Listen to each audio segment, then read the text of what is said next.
Salam əziz abituriyentlər, istəyirəm ki, sizə Azərbaycanın daxili suları mövzusundan olan Azərbaycanın çayları haqqında məlumat verim. İlk başlayacağımız region Böyük Qafqazın şimal-şərq yamacının çaylarıdır. Böyük Qafqazın şimal-şərq yamacının çaylarına Samur çayı, Qusar çayı, Qudyal çay, Qaraçay, Vəlvələ çay, Şabran çay, Giligili çay, Ata çay aiddir.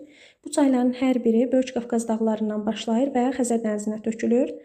Xəzər dənizi səviyyəsinə töküldüklərinə görə dünya mənsəbləri dünya okean səviyyəsindən aşağıda yerləşən çaylar qrupuna aid edilir. Bu çayların içərisində Samur çayı həm sərhəd, həm də tranzit çay hesab olunur. O, Rusiya ilə sərhədlərimiz boyunca axır. Eyni zamanda Samur çayı Quton dağından başlayır. Dediyimiz kimi Xəzər dənizinə tökülür. Samur çayı, Qusar çayı və Qudyal çay qar və buzlaq suları ilə qidalanan çaylar olduğuna görə yay aylarında xüsusilə bol sulu olurlar. Eyni zamanda Böyük Qafqazın şimal-şərq yamacından axan çaylar kanyonvari dərələr yaradan çaylar hesab olunurlar.